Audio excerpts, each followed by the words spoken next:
Hey folks, and welcome to Subjective Thoughts. And our manga for today is Akira Volume 1 by Dark Horse Manga. At first I was sure it was Dark Horse Comics, but I looked again. Well, you learn something new every day.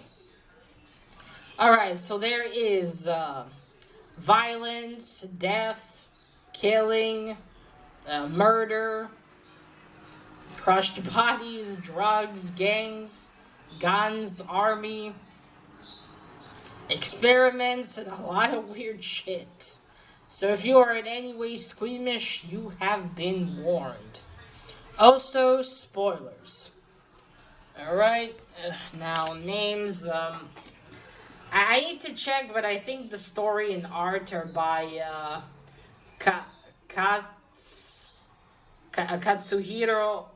Katsuhiro Otomo.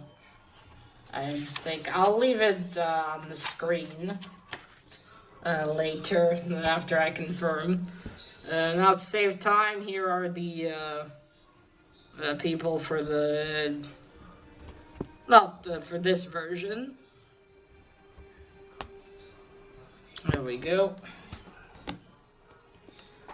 Pause that and have a readout. You can see it well enough. I'll check later. Alright. So, alright, yes, let's start.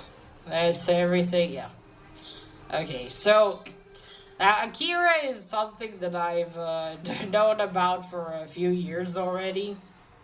But the only thing I known about is that one, I don't know if well-known if it's well-known, but there's like one clip from the movie Akira, based on this, where who I thought Akira was.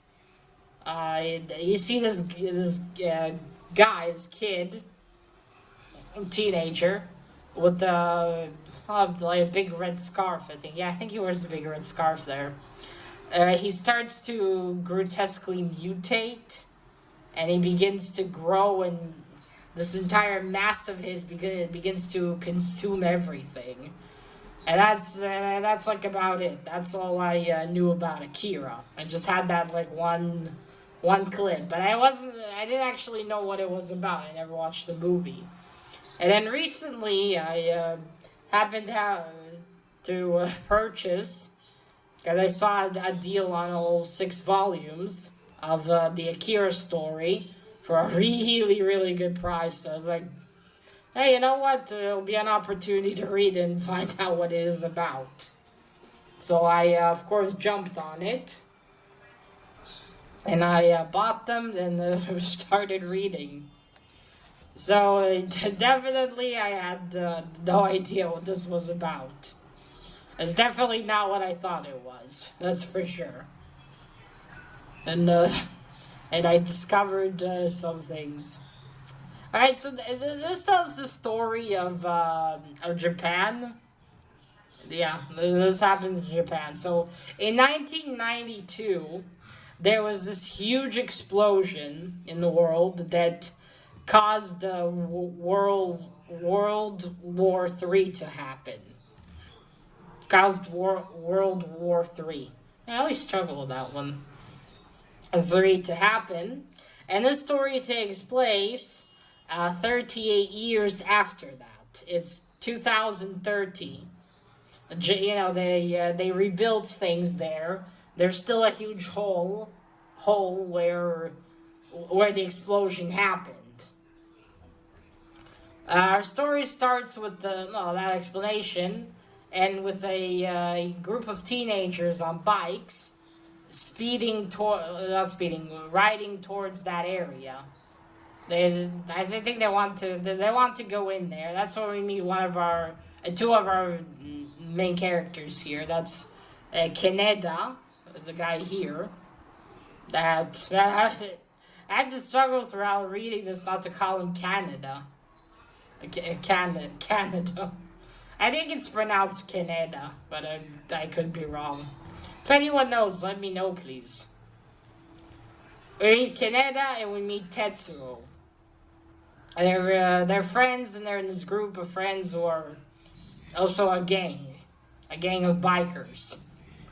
So they go to this place, but along the way as they drive there, it's dangerous there anyway. But Tetsuo goes goes into has an accident because suddenly out of nowhere a child, a weird looking child, it was looks like a kid, but his face is like that of an old man's. Suddenly appears, causing Tetsuo to crash his bike. Uh, People are supposedly the police arrive, and they tell him sit tight, an ambulance is gonna come and help your friend.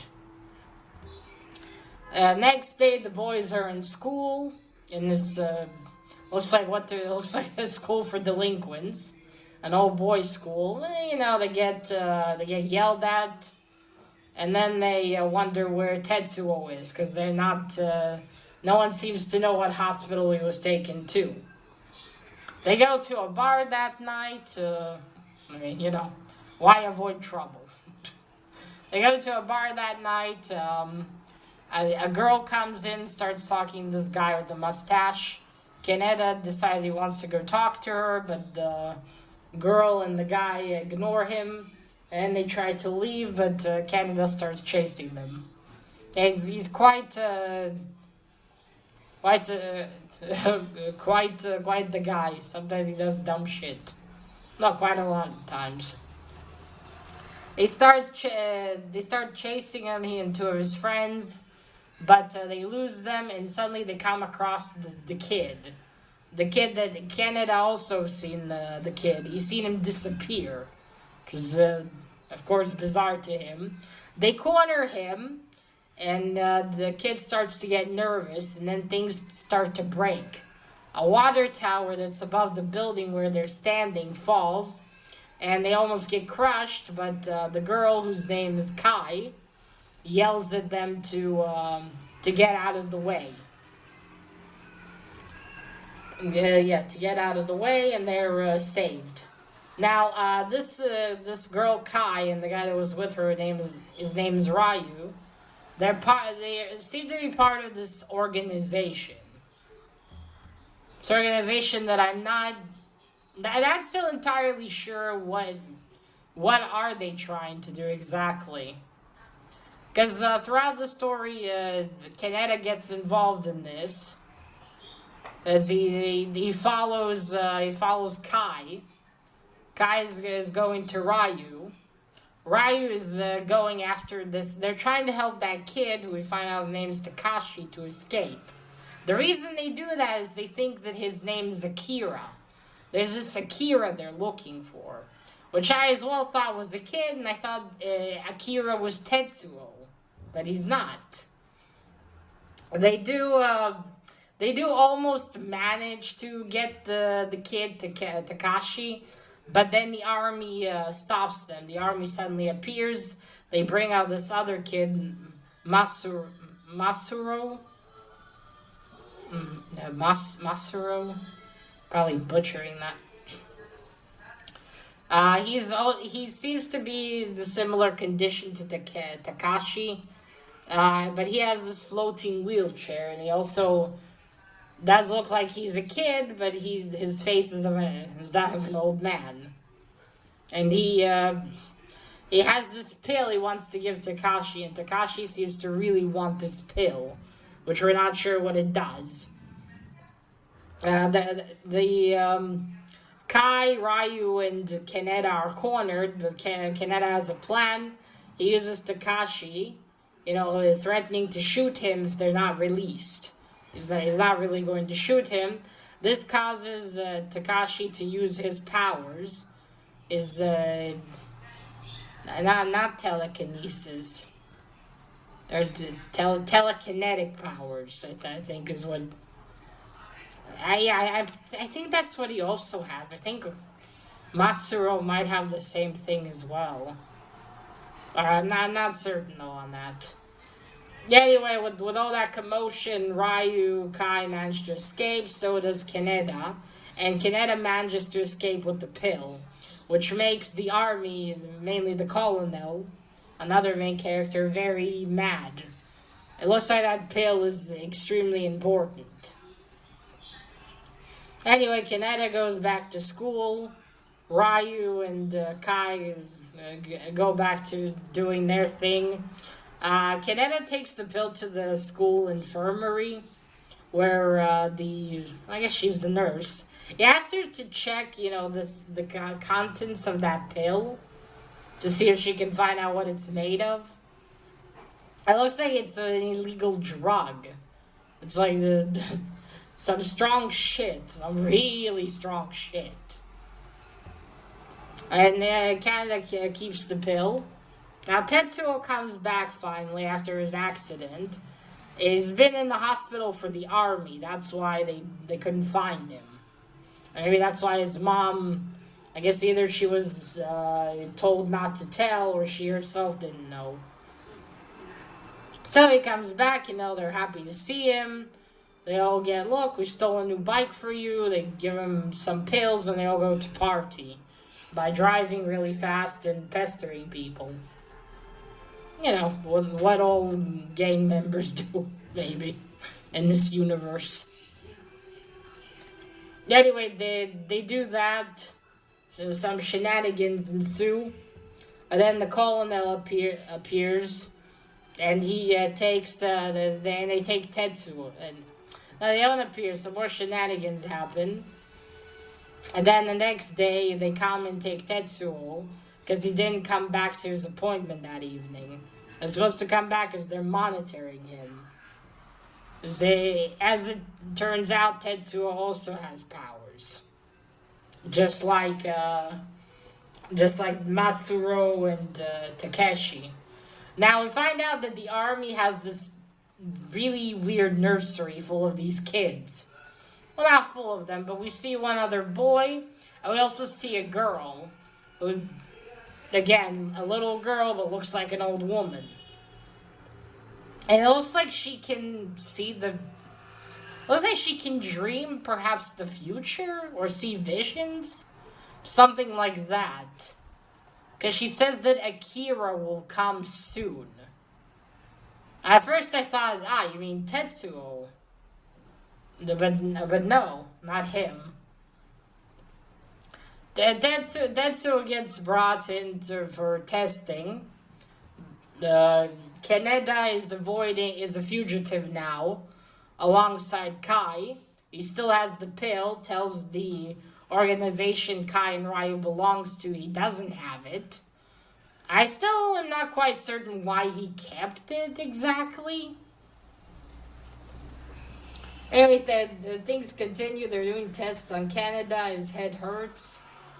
It keeps hurting. It looks like his powers are developing rapidly. Very rapidly.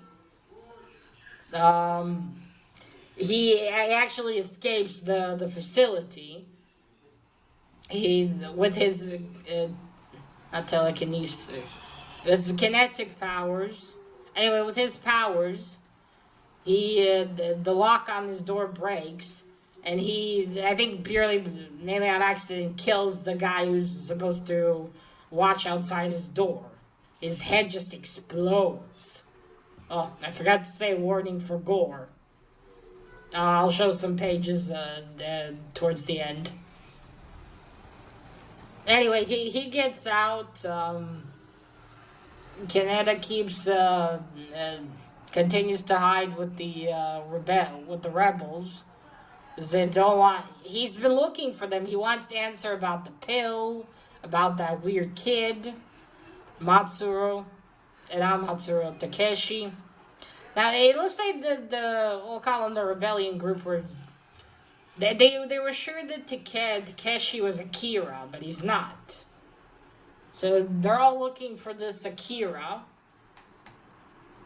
which later on in the story we find out that Akira isn't a person.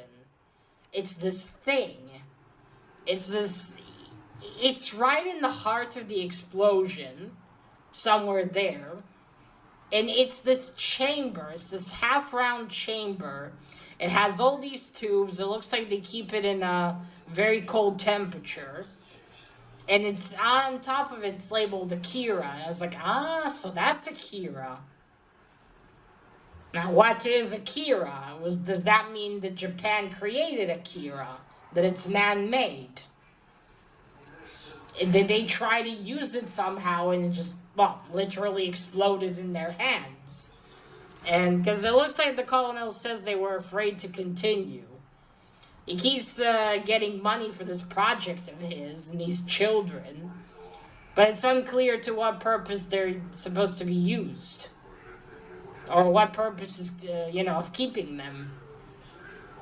And why have they turned so old so fast? Does it have to do with their powers, or is it something due to them being in the nursery and, I don't know, experimented on, or worked with their abilities? I don't know. Things starts to escalate. Right before he was taken, they had some shenanigans with, well, not shenanigans, some violence with another gang, the Clowns. You just need the Joker there. The Clowns.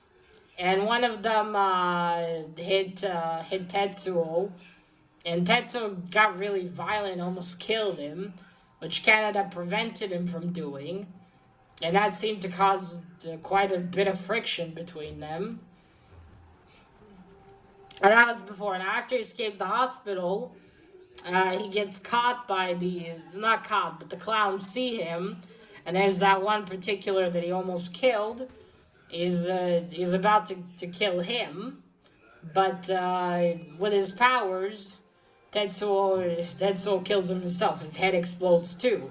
The Clowns take Tetsuo back to their land, to where they are. And he's now the new leader of the Clowns. It looks like he needs a shit ton of drugs, because his headache will not go away. Meanwhile, Kaneda goes back to where the secret army facility was to get his bike. He almost gets killed there, but Kai goes after him. So they manage to get out of there. Then later on, they're planning. They find out that Tetsuo is now the leader of the clown gang. And Kaneda gets told by his friends that he's completely different now.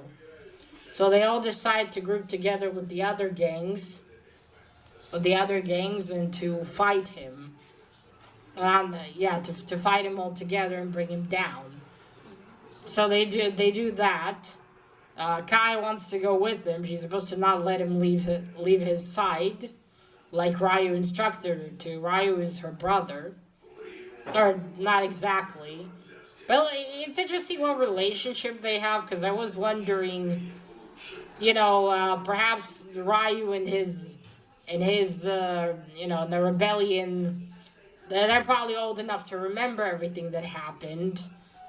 But I think Kai's quite young. Maybe she's around Canada's age.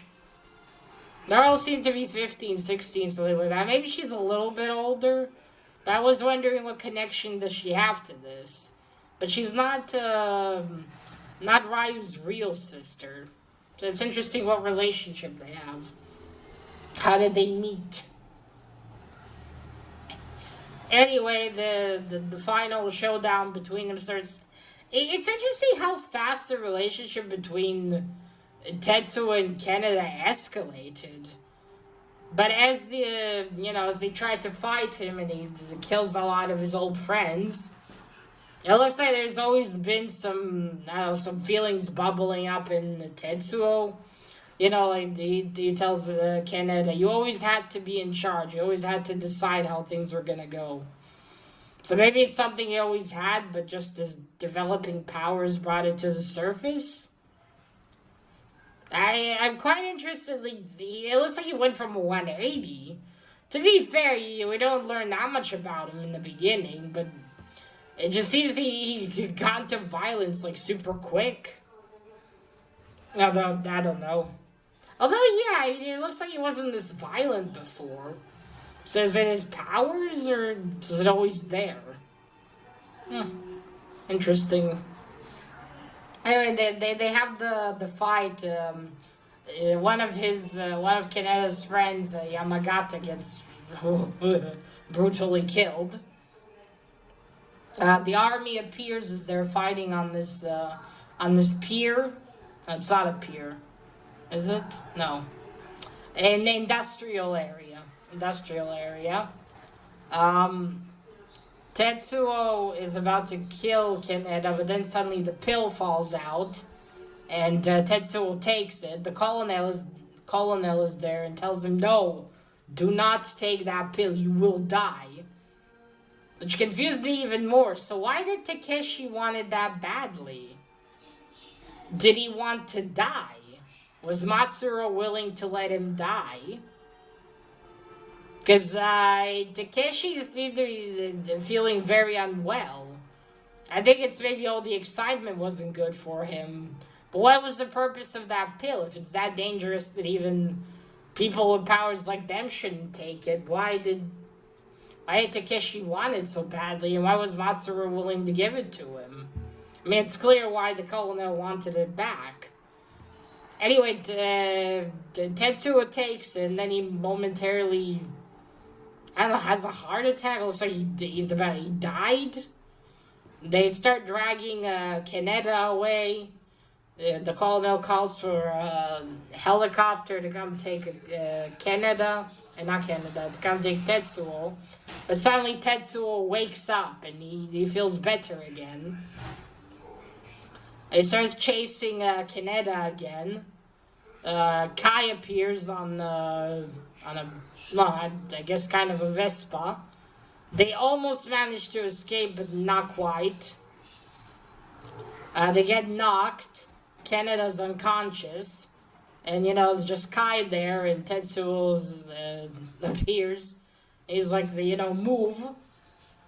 And, she tells him, Kaneda's your friend. Why are you trying to kill him? And he said, fine, you'll die as well. But funny enough, the colonel saves them. He comes to Tetsuo and says, if you come with me, I'll give you more of those pills. And you won't have your headache. I'll help you develop your abilities. And that's about where it ends. So it was definitely not at all what I expected it to be. That's for sure. It was completely different on what I thought it would be. So I know Akira is not Tetsuo. But there's still so many interesting questions. What is the rebellion's goal? Are they trying to also destroy Akira? Or are they after something else? Is Akira... what is Akira? Who created it? If they created it, do they want to destroy it now? Do they want someone who can fight Akira? Is that why they need Tetsuo? Is he stronger and more developed than the children they have now? Will they want all of them together to fight Akira? What will happen to Kai in Canada? Obviously, the colonel isn't going to let them go now. They know too much. You can't have any of that slip out. And what is the goal of the organization, the rebellion? What are they after? All interesting questions, which I'm dying to find out. It's going to be a long read, this one.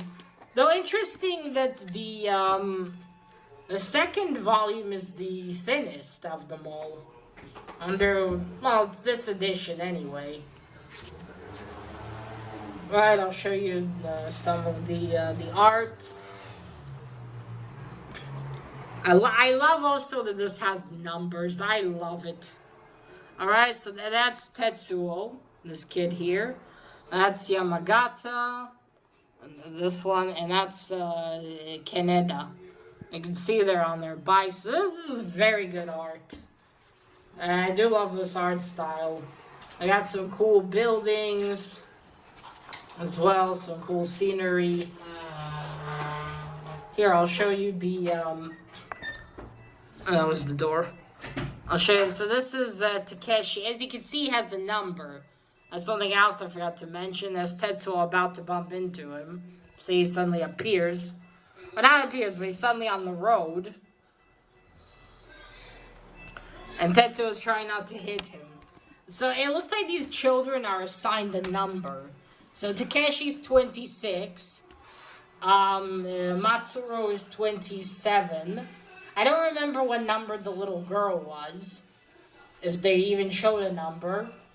And Tetsuo is gonna be number 41. So that's about it. So yeah, this was really, really interesting. I enjoyed it a lot.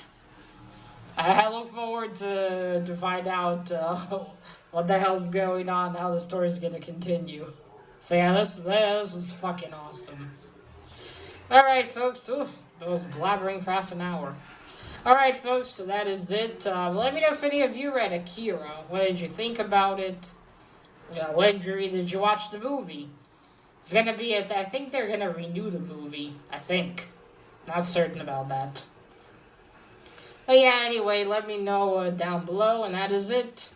If I forget anything, I'll add it in editing. Alright, so that is it. Now remember, collect what you're passionate about and share it on YouTube. Bye!